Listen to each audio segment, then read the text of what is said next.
नमस्कार दोस्तों। Welcome to my YouTube channel that is unveil radiology with doctor Shilpi Goyal. पहले तो मैं आपसे क्षमा चाहती हूँ क्योंकि मुझे वीडियोस अपलोड करने में थोड़ा टाइम लग जाता है, क्योंकि मेरी कोशिश रहती है कि मैं आपके लिए अच्छा कंटेंट प्रिपेयर करूँ जिससे आप लोगों की जो इन्फॉर्मेशन है, नॉलेज है, वो बढ़े, अवेयरनेस भी बढ़े।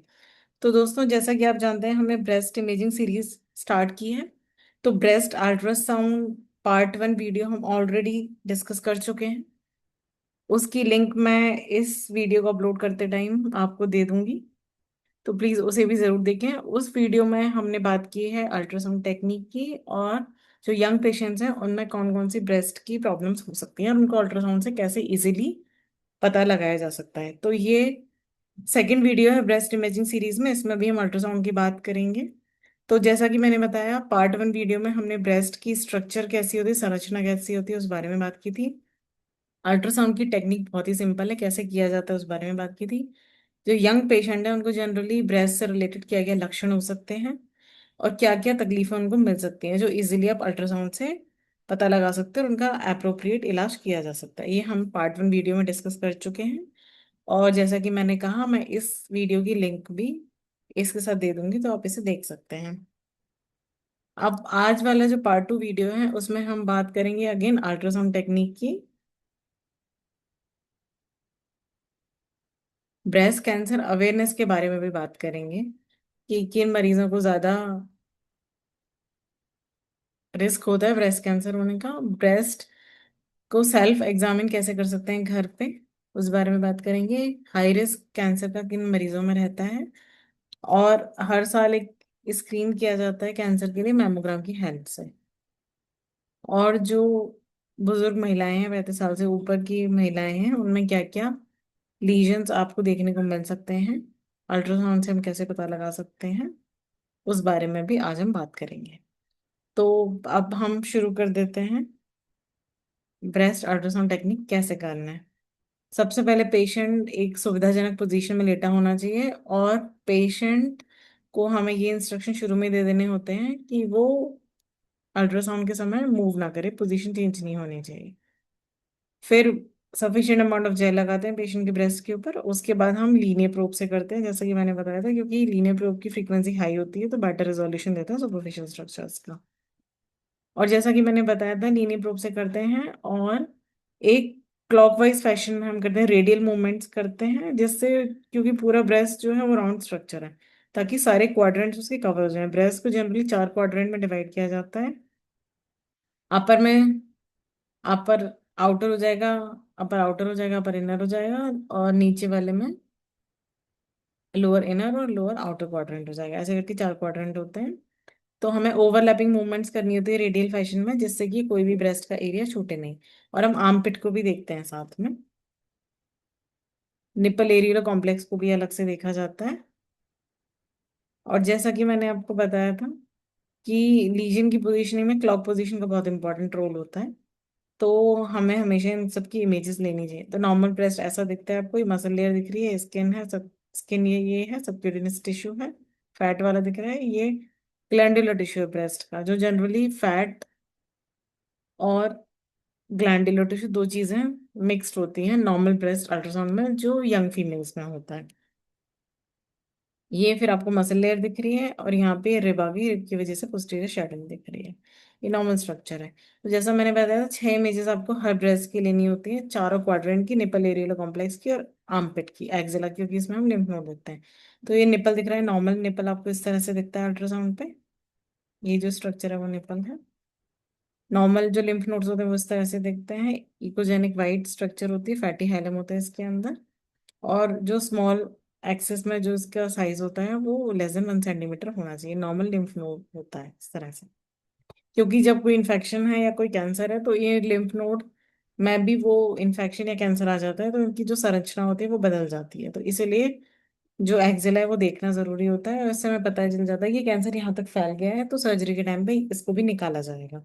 इसीलिए इसको हमेशा देखा जाता है जब भी हम ब्रेस्ट का अल्ट्रासाउंड करते हैं। तो अब जैसा कि मैंने आपको बताया था कि जैसे जैसे पेशेंट की एज बढ़ती है, तो वैसे वैसे जो ग्लैंडुलर पैरेन्काइमा है, जो एक्चुअल में दूध बनाता है, आपका जो ग्रंथि है, वो धीरे धीरे साइज में कम होने लगती है और फैट की मात्रा बढ़ने लगती है। ठीक है, तो जो यंग वीमेन है उसका ब्रेस्ट इस तरह से दिखेगा। ग्लैंडुलर पैरेन्काइमा, ग्लैंड्स ज्यादा होंगी उसमें। मिक्स दिखेगा फैट और ग्लैंडुलर के साथ में, ये जनरली मोस्ट कॉमन स्ट्रक्चर होती है। और कभी किसी में ग्लैंडुलर और फाइब्रस टिश्यू ज्यादा दिखता है तो हेट्रोजेनस पैरेन्काइमा हो जाता है। और जब एज बढ़ती है मीनोपॉज के बाद जनरली सिर्फ फैट फैट दिखता है, क्योंकि मिल्क प्रोडक्शन का कोई काम नहीं है, तो जो ग्लैंडुलर टिश्यू है वो खत्म हो जाता है, बस फैट फैट बचता है वहां पर। आप, मैंने बताया था कि ब्रेस्ट इमेजिंग की प्रोटोकॉल क्या होती है। अगर जो पेशेंट है वो लेस देन 35 ईयर्स की है, या कह सकते हैं लेस देन 40 ईयर्स की है, और उसको कोई लक्षण आ रहे हैं ब्रेस्ट से रिलेटेड, तो हमें सीधे अल्ट्रासाउंड करना है। और जनरली जो यंग फीमेल्स होती हैं उनमें जो लीजन्स होते हैं वो जनरली कैंसरस नहीं होते हैं। अब अगर 40 ईयर से ज्यादा की महिलाएं हैं, जो हमारे यहाँ प्रोटोकॉल है वो ये है हमारे देश में कि 40 ईयर से ज्यादा की फीमेल है तो हर साल आपको एक मैमोग्राम कराना है। मैमोग्राम क्या होता है दोस्तों? एक्सरे होता है अल्ट्रासाउंड का, सॉरी एक्सरे होता है ब्रेस्ट का। तो 40 साल के बाद ये ब्रेस्ट कैंसर की अवेयरनेस के लिए होता है कि हर साल में आपको मैमोग्राम कराना है। अगर एक्सरे में जो मैमोग्राम है, ये ब्रेस्ट का एक्सरे है, अगर मैमोग्राम में आपको कोई लीजन दिख रहा है तो आप अल्ट्रासाउंड करिए और उसके अकॉर्डिंग फिर उसका आगे मैनेजमेंट किया जाता है। तो ये प्रोटोकॉल होता है, यंग पेशेंट में आपको अल्ट्रासाउंड करना है, मैमोग्राम नहीं करना। मैं ये आगे बताऊंगी कि मैमोग्राम क्यों नहीं करते हैं यंग पेशेंट में, क्योंकि जो ब्रेस्ट होता है वो बहुत ज्यादा ग्लैंडुलर पैरेन्काइमा बहुत डेंस होता है यंग पेशेंट में, तो आपको मैमोग्राम पे कोई लीजन जो होगा वो छुप जाएगा डेंस ब्रेस्ट में, आप देख नहीं पाओगे उसे। तो इसलिए यंग पेशेंट में आप डायरेक्टली अल्ट्रासाउंड करते हो। और जो 40 से ज्यादा की पेशेंट है उसमें क्या होता है, फैट टिश्यू ज्यादा होता है। अगर मैमोग्राम पे कोई लीजन है तो इजीली आप उसे पिकअप कर सकते हो। इसलिए 40 से ज्यादा की पेशेंट्स में जनरली मैमोग्राम पहले किया जाता है, और अगर कोई इसमें एबनॉर्मेलिटी दिखती है तब अल्ट्रासाउंड करते हैं, और उसके हिसाब से आगे मैनेजमेंट होता है। अब ब्रेस्ट कैंसर अवेयरनेस की बात हम कर रहे हैं। October generally breast cancer awareness month होता है। तो ब्रेस्ट कैंसर अवेयरनेस में डिफरेंट डिफरेंट चीजें हैं दोस्तों। सबसे पहले तो मैं आपको ये बताऊंगी कि जो मरीज को लक्षण क्या क्या आ सकते हैं ब्रेस्ट कैंसर से रिलेटेड। पहली चीज तो बुजुर्ग महिला होगी, उसे अपनी छाती में गांठ महसूस हो सकती है, और उस गांठ में जनरली दर्द नहीं होता है मरीज को। जो कैंसर की गांठ होती है उसमें मरीज को दर्द नहीं होता है। और महिला ये महसूस कर सकती है कि वो जो गांठ है वो बढ़ रही है, और जो गांठ है वो हार्ड है, छूने पे बड़ी कठोर है। इसके अलावा ऐसा हो सकता है जो निपल है वो अंदर की तरफ धंस सकता है, जिसे हम कहते हैं निपल रिट्रैक्शन। ब्रेस्ट का हो सकता है साइज बढ़ जाए, जो स्किन है वो भी अंदर की तरफ धंस जाए, जैसे हम कहते हैं स्किन डिम्पलिंग, ब्रेस्ट पकरिंग। ब्रेस्ट की जो स्किन है ना वो अंदर की तरफ धंस जाए, उसमें थोड़ा ऐसे कठोरपन, कठोरता आ जाती है। तो इस तरह के ये लक्षण आपको देखने को मिल सकते हैं, स्पेशली बुजुर्ग महिलाओं में, 40 से ज्यादा की महिलाओं में। और जो गांठ होती है वो बड़ी कठोर होती है, समय के साथ वो बढ़ती जाती है, मरीज को जनरली इसमें दर्द नहीं होता। ये सारी लक्षण ब्रेस्ट कैंसर से रिलेटेड हो सकते हैं दोस्तों। अब बात आती है कि घर पर हम कैसे चेक कर सकते हैं कि हमें ब्रेस्ट में कोई गांठ महसूस हो रही है या नहीं। तो उसके लिए तरीका ये होता है कि जब आपका पीरियड जैसे ओवर हो जाए, तो शुरू के जो 7 दिन या 10 दिन होते हैं उसके अंदर अंदर पीरियड के, कोशिश करें कि पीरियड आपका जैसे ही खत्म हो जाए उसके तुरंत बाद ही आप शीशे के सामने खड़े होकर ब्रेस्ट का सेल्फ एग्जामिनेशन कर लें। उसके लिए क्या तरीका होता है, जो आपको देखना होता है ब्रेस्ट को, आपको पैल्पेट करना होता है, दबाना होता है ब्रेस्ट को, लेकिन वो फिंगर्स से नहीं दबाएंगे उसको, फ्लैट ऑफ द पाम से दबाते हैं हम। जैसे इसमें आप देख सकते हैं ये पाम से दबा रही है महिला, ये देखने के लिए कि ब्रेस्ट के अंदर कोई गांठ है नहीं, क्योंकि अगर आप फिंगर से पकड़ोगे ना तो ब्रेस्ट का नॉर्मल टिश्यू आपके हाथ में आ जाएगा और आपको ऐसा लगेगा कि वो गांठ है, जबकि वो गांठ नहीं है, वो ब्रेस्ट का नॉर्मल टिश्यू ही होगा।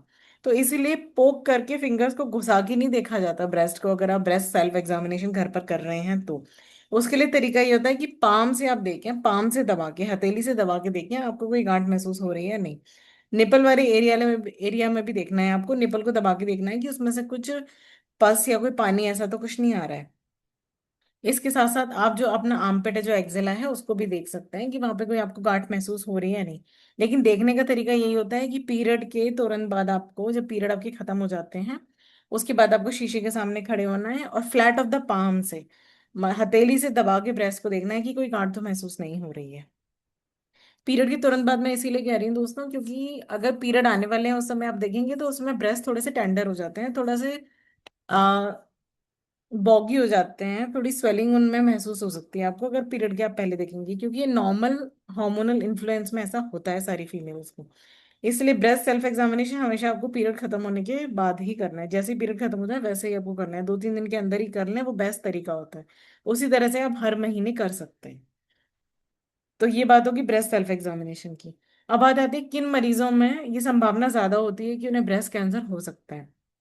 अगर आपकी मदर को, आपकी मासी को, आपकी नानी को, आपकी सिस्टर को, अगर मैटरनल साइड में ब्रेस्ट कैंसर है किसी को, आपकी मामी, आपकी सॉरी आपकी मदर को, आपकी नानी को, आपकी सिस्टर को, तो उन मरीजों में चांसेस ज्यादा बढ़ जाते हैं। साथ में जीन म्यूटेशन होता है जिसे हम कहते हैं BRCA1 and 2।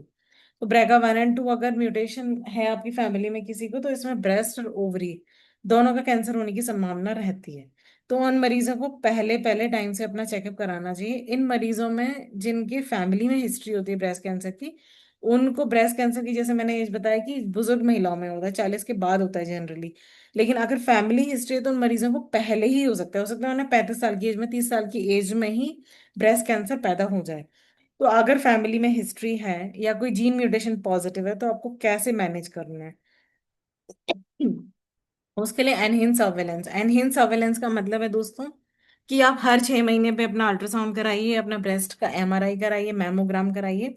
जो हम इमेजिंग इन्वेस्टिगेशन कर रहे हैं वो जल्दी जल्दी कराइए। साथ में BRCA1 and 2 म्यूटेशन अगर आता है किसी को, तो आप पहले ही ब्रेस्ट को की सर्जरी करा के ब्रेस्ट को हटवा दीजिए। क्योंकि अगर BRCA1 and 2 म्यूटेशन पॉजिटिव है तो ये संभावना काफी हद तक होती है कि आपको ब्रेस्ट कैंसर होगा ही।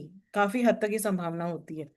तो अगर आप ब्रेस्ट को पहले ही हटवा देंगे तो उससे ये फायदा होता है कि अगर आपको बाद में पता चलता है ब्रेस्ट कैंसर का, पता चलता है वो बॉडी में पूरा फैल गया है, तो ये तो काफी खराब कंडीशन हो जाती है। इसीलिए अगर आप पहले ही उस ऑर्गन को वहां से हटवा देंगे तो आपके लिए काफी कॉम्प्लिकेशंस कम हो जाते हैं।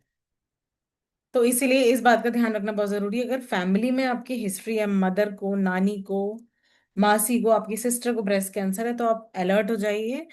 अपना चेकअप हर 6 महीने में, अल्ट्रासाउंड अगर जरूरत पड़ती है तो MRI, मैमोग्राम, ये सब कराना स्टार्ट करिए। और जीन म्यूटेशन टेस्टिंग भी कराइए, जो कि ब्लड टेस्ट होता है, जिसमें हम देखते हैं कि वो जो जीन है जो ब्रेस्ट कैंसर के लिए रिस्पॉन्सिबल है वो आपके में पॉजिटिव है या नहीं। तो ये बात होगी हाई रिस्क। हमने ब्रेस्ट कैंसर अवेयरनेस में तीनों टॉपिक कवर कर लिए दोस्तों, कि मरीज के लक्षण क्या होंगे, ब्रेस्ट को घर पे आप कैसे चेक कर सकते हैं, अगर आपको कोई गांठ महसूस होती है तो तुरंत आप डॉक्टर के पास जाइए। अपनी एज के हिसाब से आपका या तो मैमोग्राम होगा या अल्ट्रासाउंड होगा, उस हिसाब से आगे मैनेजमेंट होगा। और साथ में हाई रिस्क की, ब्रेस्ट कैंसर की हाई रिस्क की पॉसिबिलिटी किन किन मरीजों में होती है ये भी हमने बात कर ली। अब जैसा कि मैंने बताया कि हमारे देश में प्रोटोकॉल है जो 40 साल से ऊपर की महिलाएं हैं, ये ब्रेस्ट कैंसर अवेयरनेस प्रोग्राम है जो भारत सरकार का, उसके अंतर्गत है कि हर साल आपका ब्रेस्ट का एक एक्सरे होना है जो 40 साल से ऊपर की महिलाएं हैं। उस एक्सरे में अगर कोई लीजन होता है तो उसका पता चल जाता है। और ये बहुत सिंपल टेक्निक होती है। जैसा आप देख सकते हैं, महिला खड़ी है, ब्रेस्ट की एक्सरे की मशीन है, ये एक्सरे टेक्नीशियन है। और जो ब्रेस्ट है वो इस तरह से एक पैड पे रखा जाता है, उसे कंप्रेस करके इसकी एक्सरे के थ्रू इमेजेस ली जाती हैं। इस तरह से दो इमेजेस होती हैं, क्रेनियो कॉर्डल व्यू होता है, मीडियो लेटरल ऑब्लिक व्यू होता है। ये ब्रेस्ट दिख रहा है जो मोस्टली फैटी है। अब अगर डेंस ब्रेस्ट है, जैसे मैंने बताया यंग महिला है, तो अब उसका डेंस ब्रेस्ट होता है, तो आपने मैमोग्राम किया तो उसमें अगर कोई अंदर लीजन है तो वो दिखेगा ही नहीं। इसलिए जनरली मैमोग्राम एल्डरली पेशेंट किया जाता है 40 के बाद, क्योंकि इसमें ब्रेस्ट फैटी होता है और अगर कोई यहाँ पे लीजन होगा तो इजीली पिकअप हो जाएगा। मैमोग्राफी के बारे में दोस्तों हम डिटेल में अलग से एक वीडियो में बात करेंगे, क्योंकि ये सेपरेट टॉपिक है पूरा ही। अब मैंने बताया कि कोई लीजन अगर मैमोग्राम में आ रहा है तो फिर आपको आगे अल्ट्रासाउंड करना है। अब ये लेक्सिकॉन होता है। लेक्सिकॉन का मतलब कि अगर मैमोग्राफी पे कोई लीजन आपको दिख रहा है तो आप उसे कैसे डिस्क्राइब करेंगे, ये पूरी उसकी डिटेलिंग होती है। और अल्ट्रासाउंड पे दिख रहा है तो आप कैसे डिस्क्राइब करेंगे। इसमें जो फीचर्स दिखते हैं उसके हिसाब से एक विराट स्कोरिंग दी जाती है, और उस स्कोरिंग के हिसाब से पेशेंट का आगे का ट्रीटमेंट होता है। तो मैमोग्राफी लेक्सिकॉन जब मैं आपको मैमोग्राफी पढ़ाऊंगी तब उसमें डिस्कस करेंगे। अल्ट्रासाउंड लेक्सिकॉन हम इस वीडियो में डिस्कस कर रहे हैं। तो अल्ट्रासाउंड लेक्सिकॉन बेसिकली एक डिस्क्रिप्शन है कि किस टाइप के, हम ब्रेस्ट को डिस्क्राइब कर रहे हैं कि किस टाइप की संरचना है ब्रेस्ट की। और अगर कोई लीजन दिख रहा है तो उसमें क्या क्या फीचर्स दिख रहे हैं, उस लीजन के फीचर्स के हिसाब से पता चलता है दोस्तों कि ये जो लीजन है वो कैंसर वाला है या बिना कैंसर वाला है। और उस हिसाब से आगे का ट्रीटमेंट होता है। तो पहले मैंने बताया कि होमोजेनस हेटेरोजेनस ब्रेस्ट हो सकता है। ये होमोजेनस ब्रेस्ट है जिसमें देखिए मोस्टली फैट ही है। और ये हेटेरोजेनस ब्रेस्ट है जिसमें ग्लैंडुलर टिश्यू ज्यादा है, इसमें फैट और ग्लैंड का मिक्सचर है। तो सबसे पहली चीज तो आपको ब्रेस्ट का पैरेन्काइमा देखना है, हेटेरोजेनस ग्लैंडुलर पैरेन्काइमा है या फैटी पैरेन्काइमा है मोस्टली, सबसे पहली चीज। दूसरी चीज, अगर कोई आपको लीजन दिख रहा है तो उसमें उसकी शेप देखनी है, राउंड है, ओवल है, इरेगुलर है। इसके अलावा हम ये भी देखते हैं टॉलर देन वाइड है या वाइडर देन टॉल है। जैसे ये वाइडर देन टॉल है, दूसरा है टॉलर देन वाइड। ये चीज भी लिखना बहुत जरूरी होता है रिपोर्ट में। अब मार्जिन देखते हैं, वेल सर्कमस्क्राइब्ड मार्जिन है, ऑब्सक्यूर्ड मार्जिन और एक तरफ से माइक्रोलोब्यूलेटेड है, इनडिस्टिंक्ट मार्जिन है या स्पेक्युलेटेड मार्जिन है। जो स्पेक्युलेटेड मार्जिन है जनरली कैंसर को डिनोट करते हैं। सही, इरेगुलर शेप जनरली कैंसर में होती है। अगर टॉलर देन वाइड है तो जनरली संभावना कैंसर में ज्यादा होती है। अब देखते हैं इकोजेनेसिटी कि उसका बाकी नॉर्मल टिश्यू की कंपैरिजन में उसकी इकोजेनेसिटी क्या है, मतलब ज्यादा सफेद है, ज्यादा काला है, उसके बराबर है। ये देख सकते हैं पूरी तरह से काला, ये अनिकोइक लीजन है, ये हाइपोइकोइक है, और ये आइसोइकोइक या मोर इकोजेनिक है। तो ये अपनी इकोजेनेसिटी बता दी लीजन की। चौथी चीज होती है कि लीजन के पोस्टीरियर साइड में पीछे की तरफ आपको क्या दिख रहा है। जैसे कि एक सिस्ट है, सिस्ट जनरली एनहेंसमेंट दिखाती है। जैसे इस सिस्ट के पीछे आप देख सकते हैं मोर ब्राइटनेस दिख रही है, मोर वाइट दिख रहा है, तो ये होता है पोस्टीरियर एकास्टिक एनहेंसमेंट। और अगर कैंसर या मेलिग्नेंसी जैसे लीजन्स होते हैं तो जनरली शेडोइंग दिखाते हैं। पीछे आपको शेडोइंग दिख रही है ना, ये लीजन है, इसके पीछे पूरी शेडोइंग दिख रही है, तो उसको हम कहते हैं पोस्टीरियर एकास्टिक शेडोइंग। तो ये चीज हमें पता चलती है। फिर अगर कोई लीजन है, मान लीजिए कैंसर ही है, तो कैंसर क्या करता है कि जो सराउंडिंग नॉर्मल पैरेन्काइमा है उसको डिस्टॉर्ट कर देता है। तो नॉर्मल संरचना जो होती है बॉडी की वो पूरा डिस्ट्रॉय हो जाती है अगर वहां पे कैंसर है तो। इसको हम कहते हैं आर्किटेक्चरल डिस्टॉर्शन। तो ये देखना भी बहुत जरूरी होता है। साथ में आप देख सकते हैं जैसे नॉर्मल लोगों में निपल बाहर की तरफ उभरा हुआ था, इसमें निपल अंदर की तरफ धंस गया है, क्योंकि कैंसर ने निपल तक अपना पहुंच गया है कैंसर, और निपल को अंदर की तरफ खींच लिया कैंसर ने, इसे हम कहते हैं निपल रिट्रैक्शन। तो ये चीज भी अल्ट्रासाउंड में देखना बहुत इंपॉर्टेंट होता है। अब हम बात करते हैं कि 35, पिछले वाले वीडियो में हमने बात की थी कि 35 से कम साल की जो महिलाएं हैं उनमें क्या लीजन्स हैं। इस वीडियो में हम बात करें 35 साल से ज्यादा की जो महिलाएं हैं उसमें क्या लीजन्स हैं। तो लीजन पोजीशनिंग मैंने आपको बता दी थी, क्लॉकवाइज पोजीशन के हिसाब से हमें देखना होता है, निपल से कितना दूर है, मसल से कितना दूर है, स्किन से कितना दूर है, मसल से कितना दूर है, निपल से कितना दूर है। ये सारी चीजें हमें लिखनी होती हैं, तभी उसका मैनेजमेंट आगे हो सकता है। क्योंकि अगर सुई डाल के उसकी जांच होनी है पैथोलॉजी की, तो हम जब सुई तभी डाल पाएंगे ना जब हमें ये पता होगा कि हमें स्किन से कितना डीप जाना है, मसल के कितना ऊपर है, लीजन निपल से कितना दूर है। ये सारी चीजें इंपॉर्टेंट होती हैं आगे के मैनेजमेंट के लिए, इसलिए रिपोर्ट में हमेशा मेंशन करना जरूरी होता है। कितने क्लॉकवाइज पोजीशन पर है, कितने साइज का लीजन है, वेस्कुलैरिटी क्या है, कितना दूर है स्किन से, कितना दूर है मसल से, कितना दूर है निपल से, पोस्टीरियर कास्टिक शैडोइंग है या एनहेंसमेंट है, लीजन की शेप मार्जिन्स कैसे हैं, टॉलर देन वाइड है, वाइडर देन टॉल है। ये सारी चीजें जो लेक्सिकॉन मैंने समझाया वो सब लिखना होता है आपको रिपोर्ट में। अब पहला लीजन की हम बात करें, इंट्राडक्टल पैपिलोमा। बेसिकली ये जो डक्ट होती है ना, जैसे कि मैंने आपको ब्रेस्ट की अगर स्ट्रक्चर बताई है, जैसे कि ब्रेस्ट है, क्योंकि हम जानते हैं ब्रेस्ट में दूध का प्रोडक्शन होता है, तो अंदर जो ग्लैंडुलर टिश्यू होता है, एसी नहीं होती है, वो दूध बनाती है और वहां से डक्ट निकलती है जो निपल तक जाती है। तो डक्ट जो होती है वो दूध लेके जाती है निपल तक। तो अगर डक्ट के अंदर कोई मास है तो उसको हम कहते हैं इंट्राडक्टल पैपिलोमा, जो जनरली मोस्ट कॉमन मास होता है डक्ट के अंदर। तो पहले आपने इस पेशेंट में, जैसे हमने देखा है मैमोग्राम किया, मैमोग्राम में आप देख सकते हैं यहाँ पे एक हाई डेंसिटी लीजन दिख रहा है आपको, यूजुअली अपर आउटर क्वाड्रेंट में लीजन दिख रहा है। ये आउटर क्वाड्रेंट है, अपर क्वाड्रेंट है, अपर आउटर क्वाड्रेंट में हाई डेंसिटी लीजन है। अब आपने जब अल्ट्रासाउंड किया तो हम देख सकते हैं ये डक्ट है, डक्ट साइज में बड़ी हो गई है और इसके अंदर एक आपको मास भी दिख रहा है। और जब हमने कलर डॉपलर कलर डाला तो इसके अंदर वेस्कुलरिटी भी थी, ब्लड फ्लो भी था। तो ये लीजन है इंट्राडक्टल पैपिलोमा। इसके अलावा दूसरा लीजन है डक्टल कार्सिनोमा इन सीटू। मतलब कैंसर जो है अभी वो पूरी तरह से फैला नहीं है, उसके पहले की स्टेज है ये। तो डीसीआईएस के केस में क्या होता है दोस्तों, मैमोग्राम में कई बार सिर्फ कैल्सिफिकेशन ही दिखते हैं। तो आपने मैमोग्राम किया है, इसमें आपको कैल्सिफिकेशन मतलब कैल्शियम डिपॉजिट हो जाता है, तो यहाँ पे आपको फाइन प्लियोमॉर्फिक कैल्सिफिकेशन दिख रहे हैं। यूजुअली ये सेगमेंटल, कुछ कोर्स हाइड्रोजनस भी हैं, और ये रीजनल डिस्ट्रीब्यूशन में है। फिर आगे, क्योंकि इस केस में अल्ट्रासाउंड में कोई लीजन नहीं था, तो हमने मेमोग्राम के बाद अल्ट्रासाउंड किया, अल्ट्रासाउंड के बाद हमने एमआरआई किया, तो एमआरआई में हमें मिल गया, डीसीआईएस में मिलता है नॉन मास एनहेंसमेंट, तो उसके बेसिस से पता चला कि ये डीसीआईएस है, डक्टल कार्सिनोमा इन सीटू। ये सेकंड केस है दोस्तों, इसमें हम देख सकते हैं कुछ कैल्सिफिकेशन है और यहाँ पे एक हाई डेंसिटी लीशन दिख रहा है। अल्ट्रासाउंड किया तो हमें एक हाइपोइक मास दिख रहा है जो टॉलर देन वाइड है, पोस्टीरियर कास्टिक शैडोइंग भी है इसमें। अब ये फ्रैंक कैंसर वाला पेशेंट था, ये मैमोग्राम हमने किया, एक्सरे, तो हम देख सकते हैं हाई डेंसिटी लीजन है, स्पेक्युलेटेड मार्जिन्स आ रहे हैं इसके। फिर हमने किया इसका, ये सेकंड केस है, यहाँ पे आपको दिख रहा है high density lesion spiculated margins के साथ। अल्ट्रासाउंड किया तो ये इरेग्युलर मार्जिन्स वाला मास दिख रहा है आपको, जो हाइपोइकोइक है, टॉलर देन वाइड है, आर्किटेक्चरल डिस्टॉर्शन दिख रहा है, और बायोप्सी की तो पता चला है कैंसर है। ये थर्ड केस है, इसमें हम देख सकते हैं मैमोग्राम पे एक हाई डेंसिटी लीशन है। फिर इस पेशेंट को जब रेडियोथेरेपी और कीमोथेरेपी दी गई तो धीरे धीरे साइज कम हो रहा है कैंसर का। पहले 3.7 सेंटीमीटर था, अब 1.8 सेंटीमीटर है। अभी अगेन डिफरेंट केस है, इसमें हम देख सकते हैं अल्ट्रासाउंड पे टॉलर देन वाइड लीजन है, हाइपोइकोइक है, सराउंडिंग एरिया में आर्किटेक्चरल डिस्टॉर्शन भी है, कुछ कैल्सिफिकेशंस भी आपको दिख रहे हैं। जूम्ड इमेज में आप देख सकते हैं कैल्सिफिकेशन दिख रहा है, मैमोग्राम में भी देख सकते हैं इसमें कैल्सिफिकेशन थे इस पेशेंट में, फाइन प्लियोमॉर्फिक। अब जैसे मैंने बताया कि लिम्फ नोड में भी, जो एक्जरा में आर्मपिट में लिम्फ नोड होते हैं उसमें भी कैंसर फैल सकता है। तो ये नॉर्मल लिम्फ नोड मैंने दिखाने की कोशिश की, यहाँ पे आप देख सकते हैं एबनॉर्मल लिम्फ नोड है, पूरे राउंड हो गए, अंदर का जो व्हाइट व्हाइट स्ट्रक्चर आप देख रहे हैं फैटी हेलन, ये पूरी तरह से खत्म हो गया है इस पेशेंट में। तो ये लिम्फ नोड मेटास्टेसिस के साथ है, लिम्फ नोड में भी पहुंच गया है कैंसर। अब हम बात कर रहे हैं एक कंपैरिजन की, कि जैसे मैंने बताया था ना, जो यंग मरीज होते हैं 35 साल से कम के, उनमें जनरली नॉन कैंसरस लीजन होते हैं। तो मैंने ये दिखाने की कोशिश की है कि ये वाला लीजन जो है वो कैंसरस नहीं है, बिनाइन लीजन है, यंग पेशेंट में है, और ये एल्डरली पेशेंट में है। तो ये बिनाइन लीजन है जो कैंसरस नहीं है, उसमें हम देख सकते हैं शार्प बॉर्डर्स हैं, एक वेल डिमार्केटेड है ये। लेकिन कैंसर क्या होता है कि फैलता जाता है, तो उसके जो लीजन जो बॉर्डर होते हैं ना वो इरेग्युलर होते हैं, अनसर्कमस्क्राइब्ड होते हैं, शार्प बॉर्डर नहीं होते क्योंकि वो फैल रहा है आगे। लेकिन जो बिनाइन लीजन होगा वो वेल डिमार्केटेड लीजन होता है। ओरिएंटेशन मैंने बताया कि कैंसर होता है taller than wide, non cancerous wider than tall. इसी तरह से यूजुअली कैंसर में मैंने बताया था पोस्टीरियर गास्ट्रिक शैडोइंग होती है। चौथी चीज मैंने बताई थी कि कैंसर जनरली ओल्डर फीमेल्स में होता है।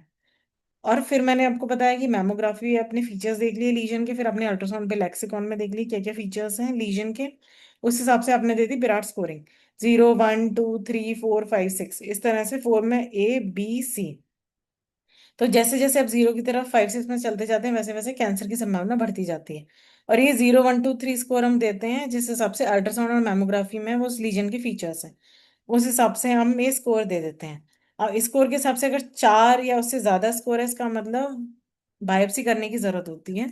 बायोप्सी करने से ये कंफर्म होता है कि वहां पे कैंसर है, और उसका आगे का ट्रीटमेंट होता है, मतलब सर्जरी भी होती है, रेडियोथेरेपी, कीमोथेरेपी, जिस भी हिसाब से चीजें चलनी होती है मरीज के स्टेटस के हिसाब से आगे चीजें चलती हैं। विराट स्कोरिंग के बारे में दोस्तों हम डिटेल में बात करेंगे अगली वीडियोस में, वो एक सेपरेट ही टॉपिक है। तो आज हमने बात की दोस्तों ब्रेस्ट अल्ट्रासाउंड टेक्निक की, हमने ये जाना 35 साल से ज्यादा की महिलाओं में कैंसर की संभावना रहती है, कैसे घर पे सेल्फ एग्जामिन कर लें हम ब्रेस्ट को, उसके बारे में जाना, क्या लक्षण होते हैं ब्रेस्ट कैंसर के, किस किस तरीके से आपको अल्ट्रासाउंड में दिख सकता है ब्रेस्ट कैंसर, और उसका तुरंत इलाज कराना जरूरी है, कुछ मरीजों में ज्यादा संभावना होती है ब्रेस्ट कैंसर की, इसके बारे में हमने जाना। अब नेक्स्ट वीडियो में हम मैमोग्राम की टेक्निक के बारे में बात करेंगे एक वीडियो में, अगले वीडियो में उसके लेक्सिकॉन के बारे में बात करेंगे, उसमें कैसे पता चलता है लीजन का। उसके नेक्स्ट वीडियो में विराट स्कोरिंग की बात करेंगे और कैसे मैनेजमेंट आगे मरीज का करना है उस बारे में। और उसके अगले वीडियो में ब्रेस्ट MRI की बात करेंगे। दोस्तों अगर आपको चैनल पसंद आ रहा हो तो please like share and subscribe कीजिए, अपना फीडबैक दीजिए। थैंक यू दोस्तों।